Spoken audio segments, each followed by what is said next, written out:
সভ্যতার এই বিকাশ পর্বে ধর্ষণ কিংবা নারীর প্রতি সহিংসতার যে ঘটনাগুলো ঘটছে কোনোভাবেই সেটি কাম্য নয় এবং আমি এর তীব্র নিন্দা এবং প্রতিবাদ জানাচ্ছি। কিন্তু দুঃখজনকভাবে যেটি লক্ষ্য করছি, ঢাকাসহ বাংলাদেশের বিভিন্ন জায়গায় ধর্ষণের প্রতিবাদে র্যালি হচ্ছে, প্রতিবাদ হতেই পারে। একটি গণতান্ত্রিক দেশে প্রতিবাদ হবে, সেটি খুবই স্বাভাবিক এবং ধর্ষণের মতো একটি জঘন্যতম যে বিষয় ঘটেছে সেটা প্রতিবাদ হবে, সেটিকে আমি সমর্থন করি। আমার প্রশ্ন হচ্ছে প্রতিবাদের ভাষা নিয়ে এবং কারা প্রতিবাদ করছেন তাদেরকে নিয়ে। শাহবাগে যারা প্রতিবাদ করছেন তারা মিছিল থেকে যে কথাগুলো বলছেন, প্রীতিলতার বাংলায় ধর্ষকদের ঠাঁই নেই, সূর্য সেনের বাংলায় ধর্ষকদের ঠাঁই নেই, ৭১-এর বাংলায় ধর্ষকদের ঠাঁই নেই, এ পর্যন্ত সবই আমি সমর্থন করি। কিন্তু তারা একটি বারের জন্য উচ্চারণ করেননি বঙ্গবন্ধুর বাংলায় ধর্ষকদের ঠাঁই নেই। অর্থাৎ তাদের মুখ থেকে বঙ্গবন্ধু নামক প্রিয় শব্দটি কিন্তু একবারের জন্য উচ্চারিত হয়নি। আমার প্রশ্ন হচ্ছে, কারা এই প্রতিবাদকারী? আমি সেই মিছিলটি লক্ষ্য করেছি, সেখানে আমি লক্ষ্য করেছি ছাত্রদল এবং শিবিরের বেশ কিছু লোকজন রয়েছে এবং বেশ কিছু বাম সংগঠনের লোকজন রয়েছে। তাদের উদ্দেশ্য কি? ধর্ষককে চিহ্নিত করা, ধর্ষকের বিচার নিশ্চিত করা, নাকি সরকারের বিরুদ্ধে একটি প্রতিবাদ জানানো, সরকার পতন ঘটানো এবং দেশে অস্থিরতা সৃষ্টি করা? এই বিষয়টি কিন্তু একটি মোটা দাগের প্রশ্ন এবং এর সমাধান আমাদেরকে খুঁজতে হবে। ধর্ষণ হয়েছে, প্রচলিত আইনে বিচার হবে, যদি প্রচলিত আইনে না হয় আইন সংশোধন হবে, সংশোধিত আইনে এর বিচার হবে এবং বিচার কার্যকর হবে। যেটি আমাদের দেশে হয়েছে, দীর্ঘদিন আইন আছে, আইনের প্রয়োগটা অনেকটা শিথিল, সেই জায়গাটাকে আরও অনেক বেশি কার্যকর করতে হবে। কিন্তু ধর্ষণের মতো একটি জঘন্যতম, বর্বরতম এবং ন্যাক্কারজনক ঘটনাকে কেন্দ্র করে যারা রাজনীতি করছেন, যারা ঘোলা পানিতে মাছ শিকারের চেষ্টা করছেন, তাদেরকে বলছি এবং হুঁশিয়ারি জানাচ্ছি, আপনারা সতর্ক হন। এই বাংলাদেশ বঙ্গবন্ধু এবং ৩০ লাখ শহীদ তাদের রক্ত দিয়ে স্বাধীন করেছেন এবং বঙ্গবন্ধু কন্যা জননেত্রী শেখ হাসিনা বাংলাদেশকে আজকে অনেক দূর এগিয়ে নিয়ে গেছেন। বাংলাদেশে গত 11.5 বছরে নারীর ক্ষমতায়ন ঘটেছে, কর্মক্ষেত্রে এবং বিভিন্ন ক্ষেত্রে নারীর অংশগ্রহণ বেড়েছে এবং কখনোই ধর্ষণ কিংবা এইরকম সামাজিক অপরাধকে সরকার থেকে কিংবা দল থেকে উৎসাহিত করা হয়নি।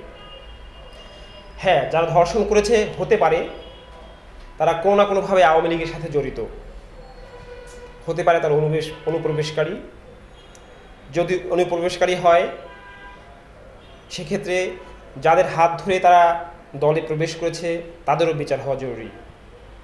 কিন্তু আমার কাছে যে বিষয়টি অত্যন্ত স্পষ্ট, একজন ধর্ষক সে যে দলেরই হোক, যদি আওয়ামী লীগেরও হয়, আওয়ামী লীগের নেতাও হয়ে থাকেন, এই মুহূর্তে তার পরিচয় ধর্ষক, সে অপরাধী এবং তাকে বিচারের আওতায় আনতে হবে। কিন্তু আমরা পুরো বিষয়টিকে অন্যদিকে নিয়ে যাওয়ার চেষ্টা করছি। যারা প্রতিবাদ জানাচ্ছে তারা বিষয়টিকে একটি সরকার বিরোধী প্রতিবাদের দিকে নিয়ে যাচ্ছেন। আর সরকারের পক্ষ থেকে যদিও এখনও পর্যন্ত বেশ স্পষ্ট অবস্থান যে ধর্ষকদের বিচার নিশ্চিত করা হবে, আমিও আশা করছি সরকারের যারা দায়িত্বে রয়েছেন, বিশেষ করে স্বরাষ্ট্র মন্ত্রণালয়, তারা ধর্ষকদেরকে খুব দ্রুতই খুঁজে বের করে বিচারের আওতায় আনবেন। প্রয়োজনে আইন সংশোধন করে সংশোধিত আইনে বিচারের আওতায় এনে বিচার কার্যকর করবেন। কিন্তু কোনোভাবেই এই ধর্ষণের মতো ঘটনাকে রাজনৈতিক রূপ দেয়া এটি কোনোভাবেই কাম্য নয় এবং এতে করে যেটি হবে, পুরো বিষয়টি কিন্তু কয়েকদিনের মধ্যে আবার হারিয়ে যাবে। এই প্রতিবাদের ভাষা কিন্তু আমি জানি, এই প্রতিবাদের ভাষা কয়েকদিন রাজপথে কিছু লোকজন থাকবে, আবার যে যার মতো ঘরে ফিরে যাবে, প্রতিবাদের ভাষা হারিয়ে যাবে এবং এতে করে ধর্ষকরা কিন্তু পার পেয়ে যাবে এবং এই ধর্ষণের মতো ঘটনা আবার ঘটবে।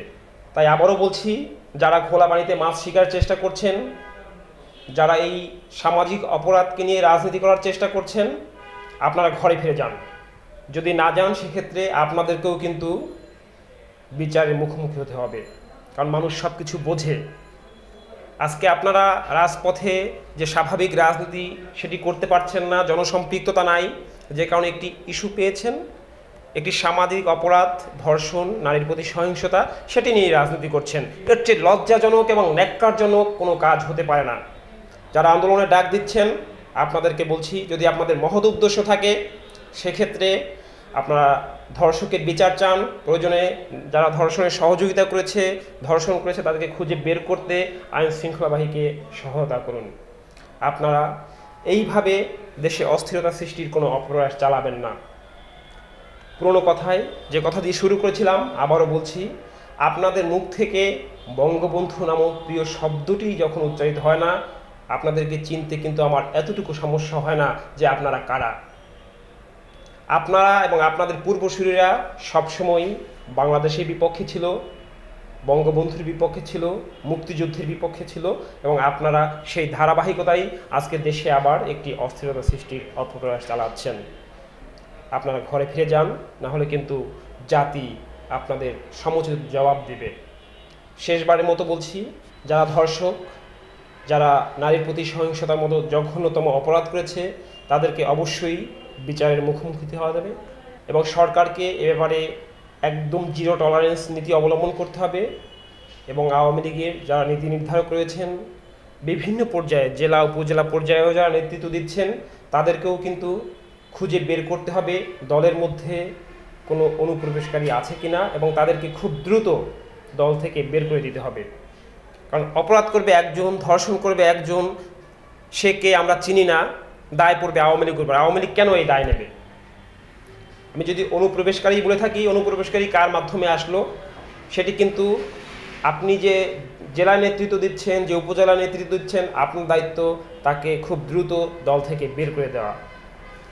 অন্যথায় যে ক্ষতি হবে সেটি আওয়ামী লীগের, যে ক্ষতি হবে সেটি সরকারের, এবং যে ক্ষতি হবে সেটি বাংলাদেশের।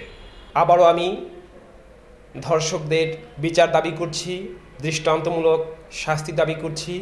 একই সঙ্গে এই ধর্ষণের মতো একটি জঘন্যতম ইস্যু নিয়ে যারা অপরাজনীতি করার অপচেষ্টা চালাচ্ছেন, তাদেরকে বলছি, আপনারা দ্রুত ঘরে ফিরে যান, অন্যথায় জাতি কিন্তু আপনাদের জবাব দিতে বাধ্য হবে। সবাই ভালো থাকবেন। জয় বাংলা, জয় বঙ্গবন্ধু।